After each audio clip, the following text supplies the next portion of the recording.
Coming up next on the Forbes.com Video Network, Olympic gold medalist downhill skier Tommy Moe.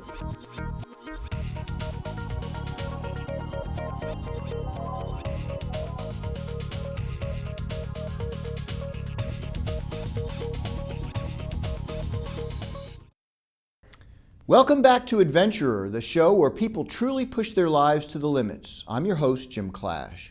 Our guest today, Tommy Moe, is one of only 2 Americans to win a gold medal in the prestigious Olympic ski downhill.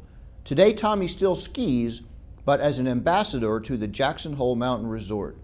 Tommy, welcome. Thank you very much for coming on the show. Thank you, Jim. It's exciting. We've had astronauts on the show. We have Indy 500 winners, but we've never had an Olympic gold medalist. The first question, take us back to Lillehammer in '94. It seems like yesterday in your gold medal winning run. What do you remember about it? The best part about Lillehammer in '94 was I was 23 years old at the time. I didn't have anything to lose when I went out of the starting gate. I just said to myself, either I'm going to win or I'm going to crash. I'd been training really hard my whole career, and I just remember saying, I may not ever have this chance again, so I'm going to go out there and put the pedal to the metal and just think about hands forward, outside ski, and not think about what place I'm going to get or who I'm going to beat. I'm just going to go out there and think about just being right on line and looking ahead and looking for speed. And sure enough, like halfway down the course, I was like 2/10 ahead at the top, and then at the midsection I was like 2/10 ahead, where I made up some time, and then at the bottom I had a little mistake, and I just remember my run felt so good that it was almost like I was in slow motion. Before I knew it, I came to the finish line and looked up, and I saw 1 on the board, and I couldn't believe it. It was like a dream come true. What was the reaction of the crowd? It was really quiet because Almot was number 7. He was the favorite, Kjetil Andre Almot from Norway. Yeah. We were in Lillehammer, Norway, and he ended up going right in front of me. He was bib 7. He ripped down the mountain and ended up having the fastest run. And then I was number 8. So when I came down to the finish, I beat him by .04, which is basically less than 1/10 of a second. Sure. He was kind of shaking his head, and everybody was quiet.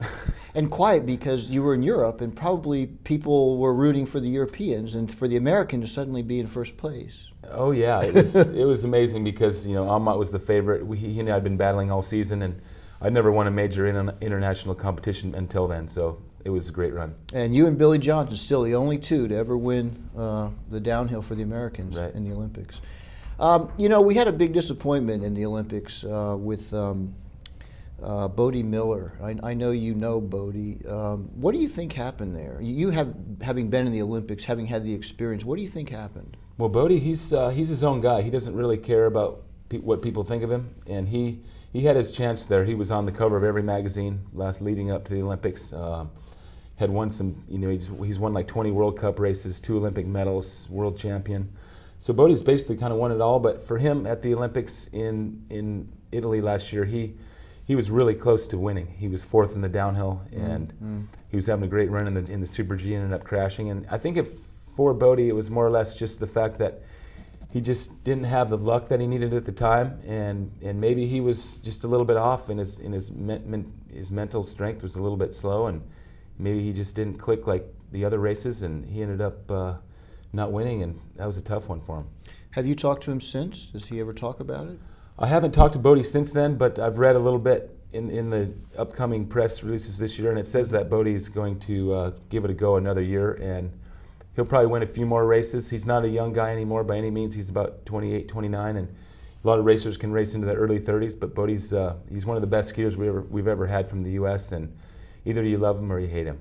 So he may come back. You never know, right? Oh yeah, Bode. Yeah. I mean, I don't think he'll be in Whistler in 2010, but I think he's got a chance to win some more races, and he'll probably give us some more great comments and quotes and keep it exciting. Now it's been 12 years since you won the gold medal. I'm sure it changed your life amazingly.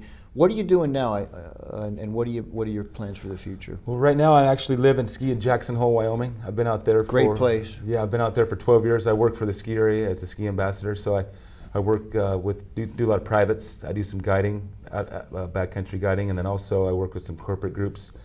And then I also work for Spider Ski Clothing. They're out of Boulder, Colorado. Okay. And they make outdoor wear that I wear around all the time in the wintertime. Is that what you got on? Oh yeah, Spider Ski Clothing, they're great. Okay. Dave Jacobs, a good friend of mine. They make they supply the U.S. team and the Canadian team and the Austrian team, and also I work for Dina Star Ski Company. And then in the summertime, I go up to Alaska and I guide fishing and skiing trips in the Alaska range with a good friend of mine. It's called Kings and Corn, king salmon fishing and corn snow heli skiing.